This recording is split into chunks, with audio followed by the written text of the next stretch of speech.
guys! Welcome to my vlog.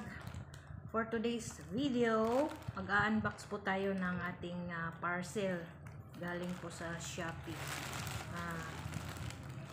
GNT Express. So, nag-order po ako ng kulay ng aking buhok dahil nga sa edad natin ngayon ay may gray na. Ayan, puti na ang ating buhok. Kaya magkulay po tayo. At nag-order ako ng pangkulay ng buhok. Ito.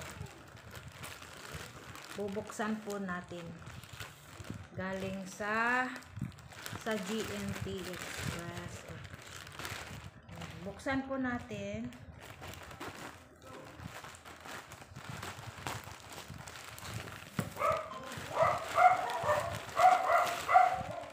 Ito na siya.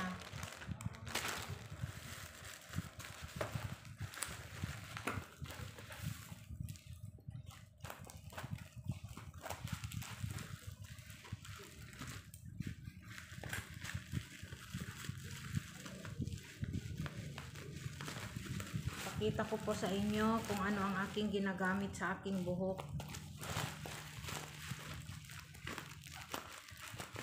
Sa mga nanonood dyan na mga teenager, wala pang puti ang buhok. So, ito na. Pakinggan nyo itong, panoorin nyo itong aking unbox. Ipapakita ko sa inyo itong aking pinili na pangkulay ng aking buhok. Ito po ay shampoo. Yaguan. Disclaimer, pakita ko lang sa kanila kung ano ang aking ginagamit, kung anong brand ang aking ginagamit sa aking buhok pangkulay.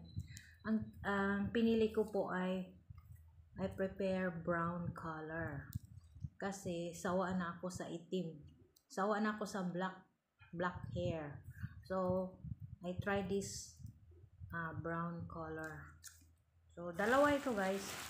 Buy one, take one.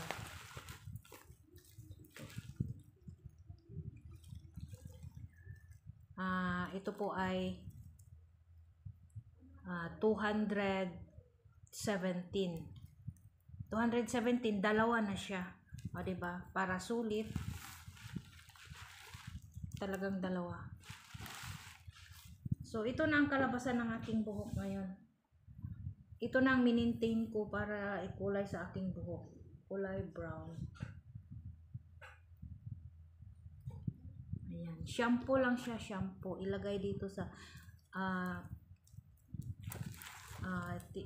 try natin ito. Para makita ninyo kung madali lang siya gamitin.